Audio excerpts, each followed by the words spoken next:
Ассалаумағалейкум, қадірменді теле көрермен, араға апта салып өздеріңізбен тағы да бір мәрте жүздескенімізге қуаныштымыз.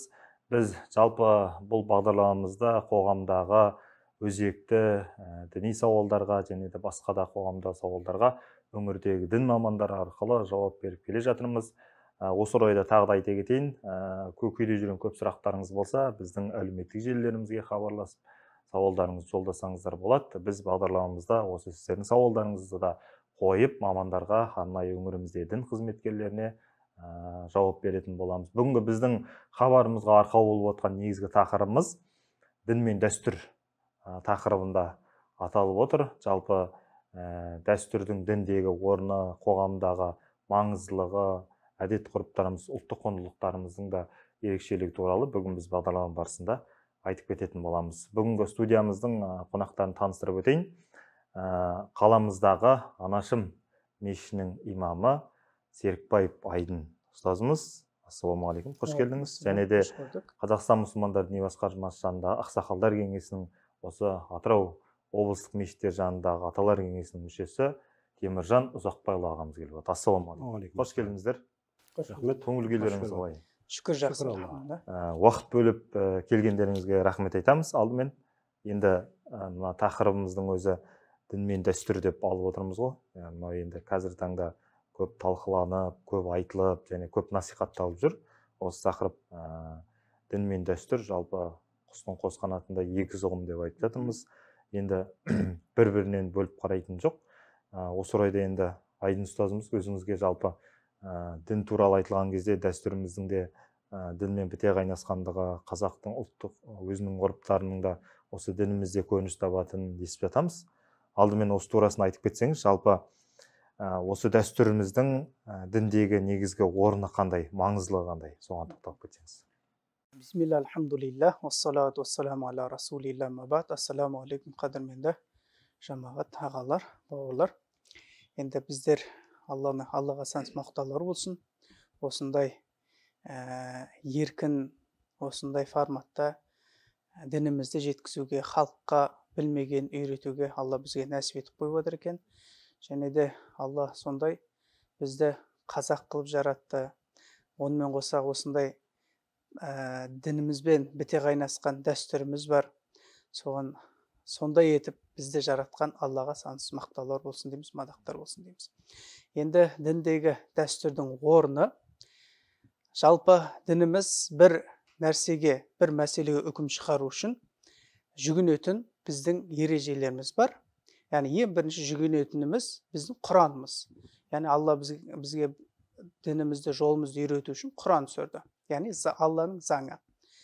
Одан кейінгі Құраннан табылмаса, әлбетте Құран барлық нәрсені қамтыған, оны ары қарай ашықтау үшін біздер ардақты пайғамбарымыздың саллаллаху алейхи ва саллям сүннетіне жүгінеміз, яғни хадис сүннетке жүгінеміз.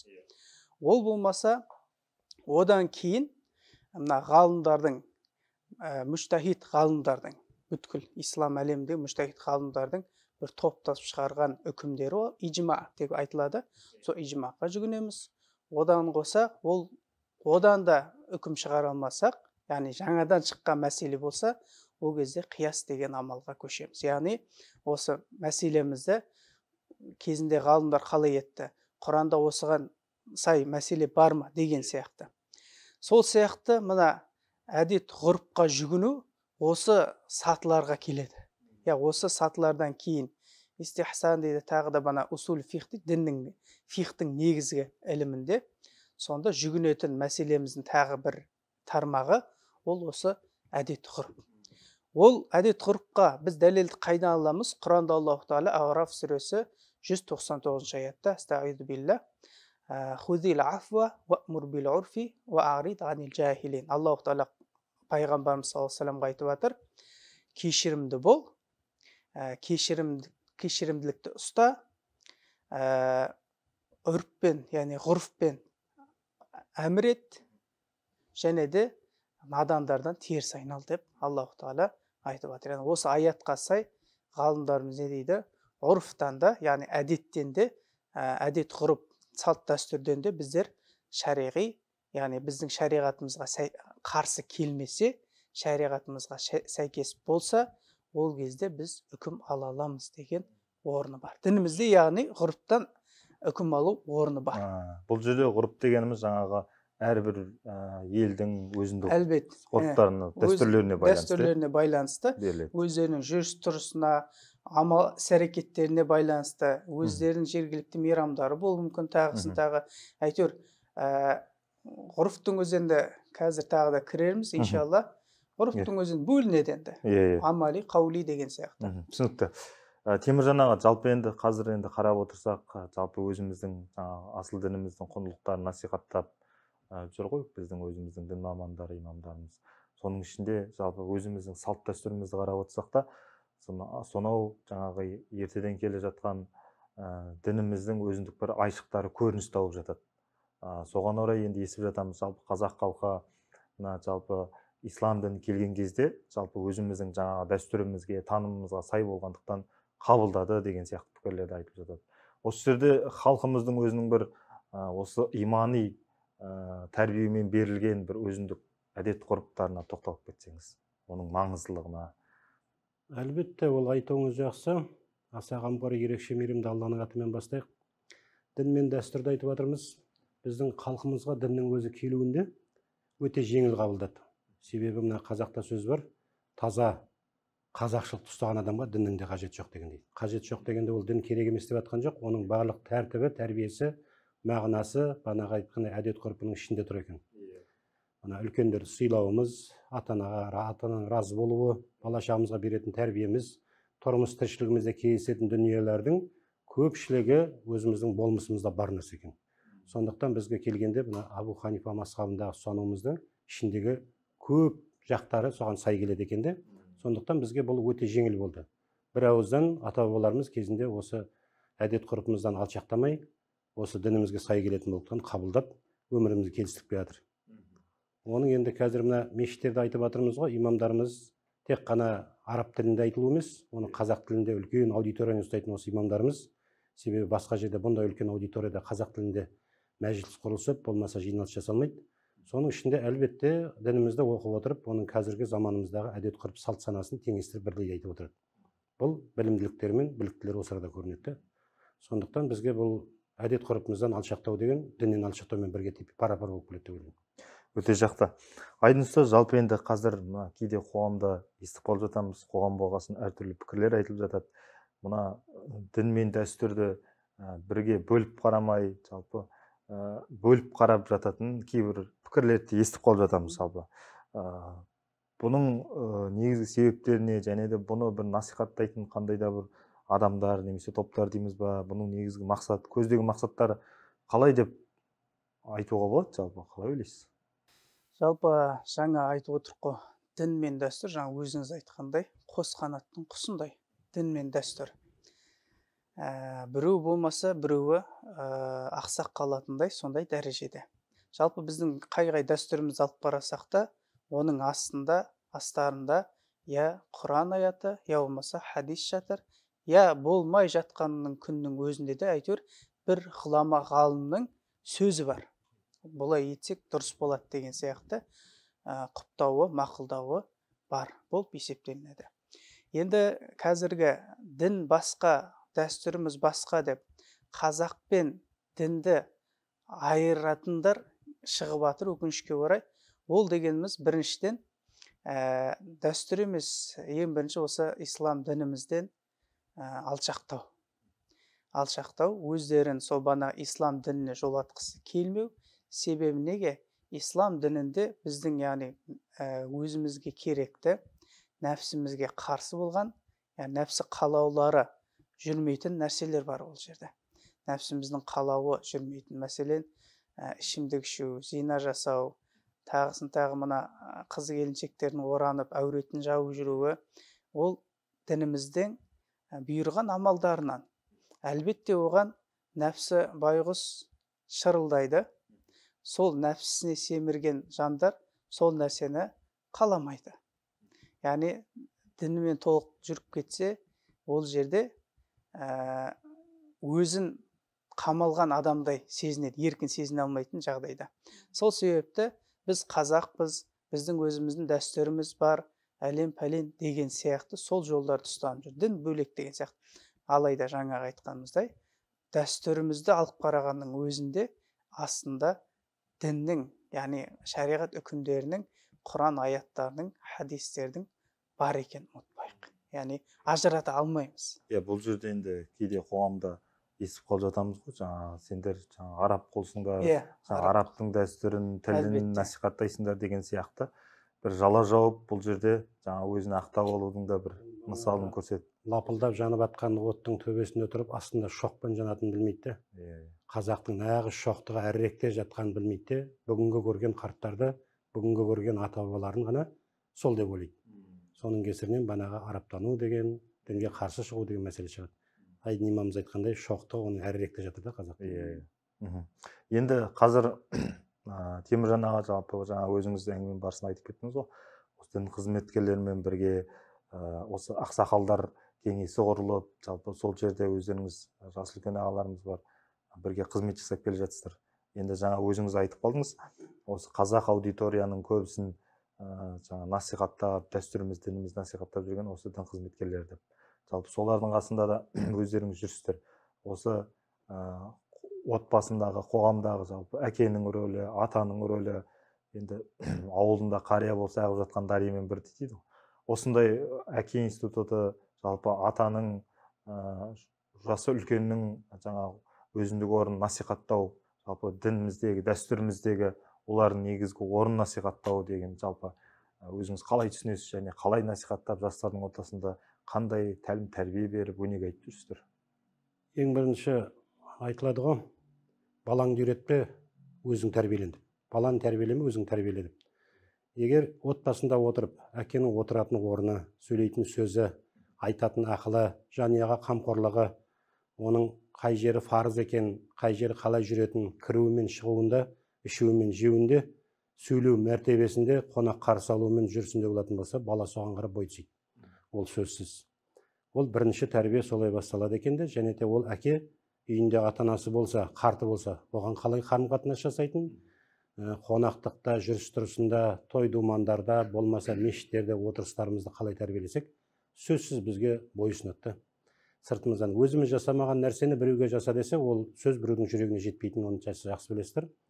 Біздер мешітімізде Айдын имамымыздың қасында біраз қарттар бармыз. Қарттар деп айтамыз, себебі енді осы жасқа келгенде ақсақал атанып отырмыз, себебі ақсақалдарымыздың көбі мешітіміздің төрінде болмай қалып жатыр. Өкінішке орай. Бір сөзде айтатын едім, ақсақалдың жоғынан мешітте қарасақалдар көбейді деп. Оның түпкі тамырын естіп білетін боларсыздар енді. Біздер имамның қасында 10 шақты жігіт бірге жүреміз. Ақыл кеңесімізді қолымыздан келгенше айтамыз. Сосын біздер өзіміздің білмейтін тұстарымызды сұрап отырамыз. Дінде, шариғатта не айтылған, шариғи тұрғыда оны қалай қарайсыздар, пайғамбарымыздың біздің білмеген жерлерін айтып отыратын имамдарымыз.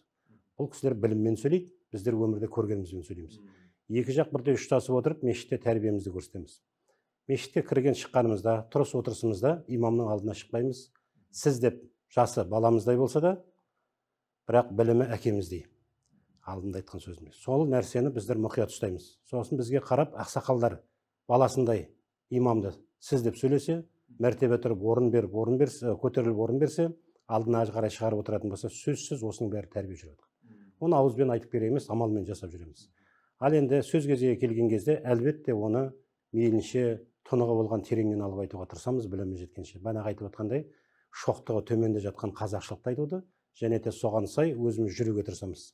Сырт пішінімізбен де, сөз төркінімізбен де, амалымызбен де, құрметімізбен де. Сонда ғана бұл институты, қарттардың әке институты деген осыдан басталады. Өте жақсы.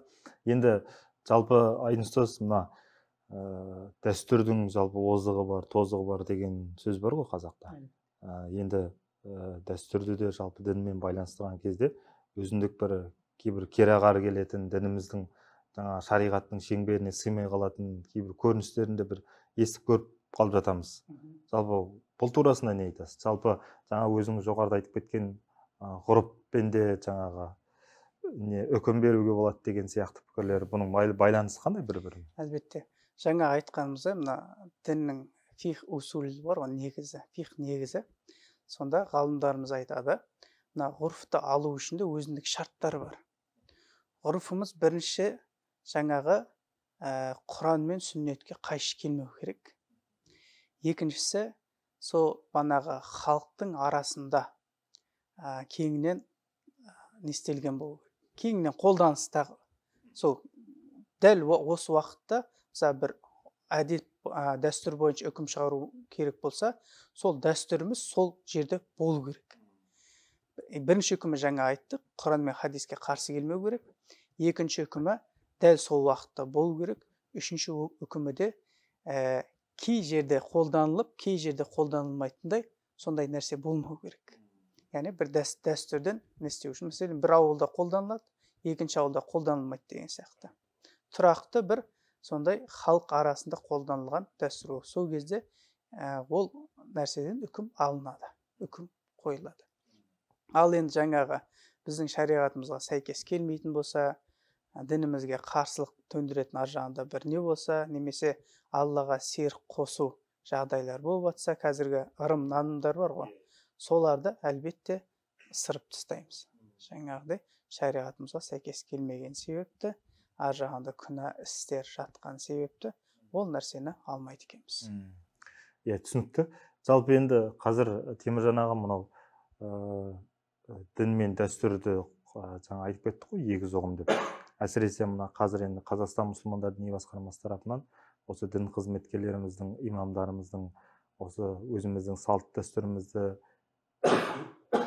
кеңінен білу керектігі жөнінде, кеңінен насихатта, халық арасында жүрген насихаттау керектігі жөнінде айтылып жатыр. Өйткені енді қазір халықтың бәрі бірдей 100% діни сауатты деп айта алмаймыз. Оның ішінде қарапайым халық бар, мешітке енді келіп жүргендер бар, немесе жұма намазына келетін халық бар деген сияқты. Осы орайда жалпы осы дін қызметкерлерінің осы біздің әдет ғұрпымызды, дәстүрімізді білуі, соны дінмен жалпы діни құндылықтарымен ұштастыра білуі қаншалықты маңызды деп ойлайсыз өзіңіз? Ол өте маңызды. Сол қазір қалай болып жатыр? Имамды сайлаймыз да, мешітке жалғыз имам бүкіл елді тәрбиелейді деп ойлаймыз. Оған беріліп отырған қаражаты да жоқ, тұрып жатқан үйлері де жоқ, шыны керек. Бірақ мойнына бүкіл елдің шаруасын жүк тастағымыз келеді. Олай емес те, мейлінше қолқабыс деген қалай болады? Қолқабыс деген сол имамның бағана айтып отқан айналасында қарттар болып, бірінші біздер тұрамыз, одан соң орта буын тұрады, сосын кіші буын тұрады. Әрқайсымыздың өзіміздің мойнымызға жүктелгенде алып алған жүгіміз бар. Мына садақаларда, тойларда жүрген жерімізде осы кісілерден алған білімімізді таратамыз. Дәлелмен айтуға тырысамыз. Себебі көп нәрседе қалай болып жатыр қазір? Әдет ғұрып деп орта жолдан шыққан дүниелер бар. Оның ар жағы жоқта бір әйел адамның, болмаса бір бана мешіт көрмеген, діннен хабар жоқ адамның айта салады. Ар жағын дәлелін сұрасақ білмейді. Ал біздер айтып отырған жатымызда оң жақтан бастаңдар дейміз. Неге десе, оның қана хиссаларын айтып береміз. Ол осылай болған. Пайғамбарымыз саллаллаху алейхи вассаламның хадисінде бидеп айтылған. Сондықтан оң жақтан бастаймыз. Мына бір жерде алдыңнан тамақ жеу керек. Ол неге десе, оның дәлелін айтамыз. Себебі пайғамбарымыз саллаллаху алейхи вассалам оны осылай айтып үйреткен екен, сөйткенде. Осы нәрселерді ұштастырып отырып, қазақтың тілінде әдет ғұрпын жоймай, киім кешегіміз соған сай етіп отырып, өзіміз жасап отырып бірге жазсақ, ол дәлелмен болады. Сондықтан оған қарсы келетін адамдар пара-пар аз болады да. Ал енді жоқ, батысқа біреулер айтатындай бүйтіп еткен, ана бәленше деп айтса, оның дәлелі жоқ болса, сол жерде ол халықтың көзінше үкімін жойылады да, келесі жерде сен отырған жерде жоқ дегенді жасамайды, келесіде тағы адамдар отырған жерде сөйтіп имамға жәрдеміміз ел арасында дінді қазақи түрде жалғастырамыз да. Осы тұсын ұстауға тырысамыз. Енді ол тек қана жаңа өзіңіз айтқандай дін қызметкерлері имамның ғана емес, біздер сияқты жас үлкен адамдардың да болғаны, жаңа өзіміздің дәстүрімізді де жетік меңгергені дұрыс қой. Өйткені енді қазір келген халықтың көпшілігі жас үлкен адам сөзіне тоқтайды, жаңа соны тыңдайды деген сияқты. Өзіңіз айтқандай 100% мешітке бармайды халық. Бірақ 100%-ға жеткізуіміз міндетіміз. Сол енді мешітке келгендер мешіттен алады білімдерін, жетпегендеріне біздер жеткізуіміз керек. Орынбасарлары бар, найб имамдар бар, кезекшілер бар, мешітке келетіндеріміз бар. Бірақ әлбетте бас имаммен кеңесіп отырамыз. Бидеп айтып едім кеше дегенде, олан гөрі былай ет, негізі ол былай десе, келесі отырған жерде соны түзеуге тырысамыз да. Ахуал кетіп жатса. Және де өзіміздің бір ортамызда 68-дерде отыратын, діңгегі 68 болғасын әртүрлі жаста отырамыз. Бір-бірімізді тәрбиелеп отырамыз. Қарсы келіп қалған жерлеріміз болса, әлбетте имаммен ақылдасып отырып сұраймыз. Өстіп бір орта құрған ретіміз бар да. Өте жақсы, керемет. Енді қазір мына Қазақстан мұсылмандар діни басқармасы жанында арнайы дін мен дәстүрі деген бөлім бар. осы арнайы бұл жерде осы ұлттық құндылықтарымызды насихаттау барысында көптеген іс-шаралар өткізіп жатыр. Жалпы мешіттерімізде де көріп жатамыз. Осы бағытта жастарды жұмылдырып, жаңа үлкендермен бірлесе отырып әртүрлі сайыстар немесе іс-шаралар өтіп жатады. Қазіргі таңда өздеріңізде қалай жүріп жатыр бұл бағыт? Жалпы Қазақстан мұсылмандар діни басқармасы осы дін мен дәстүрімізге әуелден ден қойған болатын. Бұл қазіргі сіз айтқандай сондай топтар шықпастан бұрын да бұл нәрсе қолға алынды бізде. Оған сай осы әкеліп тұрамыз, осы дін мен дәстүр кітабы бар ғой. Ержан Қажы Малғажыұлы кезінде муфти болып тұрған кезде осы сол кезде муфтиіміздің қолдауымен осы кітап басылып шықты. Бұл бірінші кітабы, екінші кітабы да басылып шықты. Яғни сол кезден бастап бұл кітап 2013 жыл шыққан екен, осыдан 10 жыл бұрын. Осы кітапта барлық қамтылған, дәстүр дегеніміз не деген сияқты. Содан бері қарата жалпы осы кітап бойынша амал жасап келе жатырмыз жалпы. Осы кітапты халыққа түсіндіру, қолданыста. Осы кітапты халыққа түсіндірудеміз. Осы кітаптың ішіндегі нелер бар, соны уағыз ретінде, дәріс ретінде өтіп жатқан жайымыз бар. Және де жаңа өзіңіз айтпақшы, қазіргі уақытта мешіттерімізде, қайға мешітіміз алып барасақ та, жанынан дін мен дәстүр бағыты бөлімі ашылды. Ол бөлімде жаңа мерекелерде, айт күндері әсіресе үлкендерді құрметтеу, сол іс бойынша, мысалы үлкендерге бар сәлем беріп бару, көрісу дейтін, сол көрісуде бол. Мәселен, жаңа айтқандай ақсақалдардың әрбірінің үйінде ақтан дәм тату деген сияқты. Және де басқа да сыйлықтар беру, кішкентай балаларымызға сол мерекені одан ай көрсету, мысалы мейрам, жаңағы айт мейрамы бар, құрбан айт мейрамы, ораза айт мейрамы деген сияқты. Сондай халық болып бірге тойлатылып атқан жайымыз бар. Және де спорттық шараларымыз да бар, күресіміз, садаға ату деген сияқты ұлттық өзіміздің. Сол сияқты шараларды да атқарып атқан жайымыз бар. Мақсатымыз осы өзіміздің ұлттық дүниемізді халыққа осы дін жағынан көрсету. Өте жақсы, керемет. Енді бұл дін мен дәстүр туралы айта берсек, өте әңгіме көп, ауқымды. Оның тереңіне кіретін болсақ, әртүрлі бір тақырыптарға да бөлінеді, оның өзіне бір хабар арнауға болады. Десе де бүгін уақыт бөліп келіп, пікір білдіріп, ойларыңызбен бөлісіп жатқандарыңызға рахмет айтамыз. Осы хабарымыздың соңында біз көрермендерімізге айтар жүрек жарды тілектеріңіз, лебіздеріңіз болса білдірсеңіздер. Енді Аллах Тағала бізді әуелі елімізге амандық берсін, тыныштық берсін. Әлемде болып жатқан жағдайлар бар. Солардың ішінде бізде азғантай ғана мұсылман халқымыз.